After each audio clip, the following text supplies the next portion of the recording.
space moved from, oh, what's the minimum percentage I can get away with before God? And what is the most I can get for eternal treasure?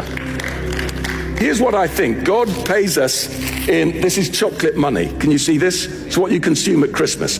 All the money we have this side of heaven is chocolate money.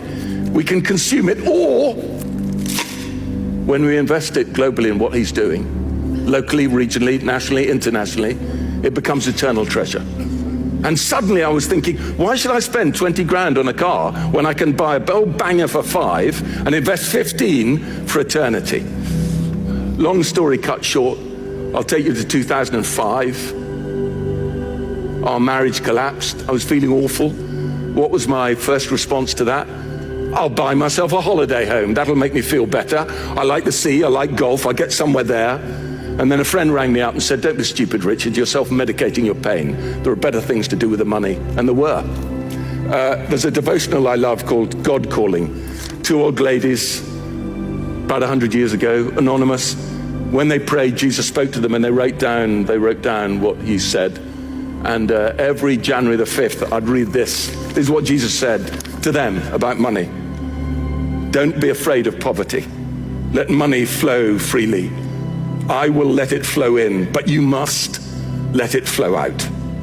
I never send money to stagnate, only to those who pass it on. Keep nothing for yourself. Hoard nothing. Only have what you need and use. This is my law of discipleship.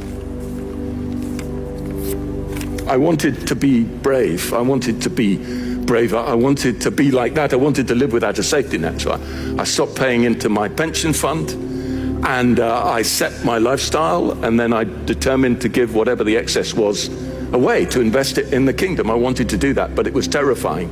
Every January I'd feel the enemy say to me, Richard, because I'm self-employed, at the beginning of a year my diary's empty. Every January I'd feel the enemy say to me, you know this is the year you get found out. You know this is the year that nobody's going to ring you. And I'd felt Jesus saying to me, will you give me until Christmas, Richard? If you're on a park bench at Christmas, we can have a conversation. For 15 years, I was fearing that park bench, and I've got 15 of these paper diaries in my bedroom to prove that you cannot outgive God, that God meets your needs in every conceivable way. And that for me was really, really exciting to be part of that journey. And then I'll take you to 2014, Christmas Eve.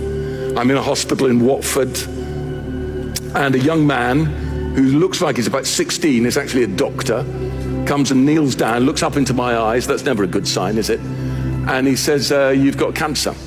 We think you've got cancer.